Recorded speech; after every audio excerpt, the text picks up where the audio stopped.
one of our social workers, who is also an adoptive mother, started using HeartMath with her adopted son. And this is her brief account of the experiences over the last 2 months. 8 weeks and 3 days ago, I started using HeartMath with my adopted son, Jordan, aged 13, and my daughter, Daniela, aged 18. I was also taking part. To be honest, I thought it was just a bit of yoga without sitting on the floor cross-legged. Daniela, my daughter, is in her A-level year at a sixth form that expects far more than average passes. She is also still a hormonal teenager. Jordan is being assessed by a psychiatrist for social anxiety disorder, attachment disorder, depression linked to SAD and attachment disorder, and autism. Jordan attempts suicide by hanging, self-harms by cutting, scratching and hitting himself, and has not left the house since Easter 2006.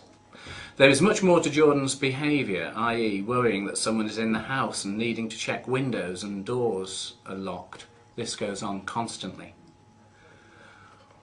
On week 1, I lay on the living room floor, lights out, and played the HeartMath CD, doing the breathing exercises, and by the end of that week, Jordan had joined me on the floor.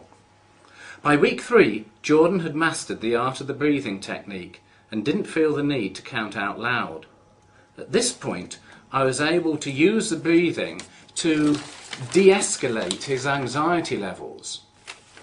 Once he has used this, he is then able to listen and communicate about his feelings and worries. Week 5. We took a massive step forward. I was able to walk to the shop and buy my newspaper and leave Jordan on his own for 10 minutes.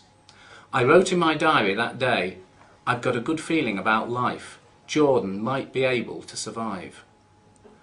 Over the next weeks, and to date of writing this, Jordan can now be on his own for about an hour. He will phone me and tell me he has been on the computer playing the game, in other words, the HeartMath CD-ROM.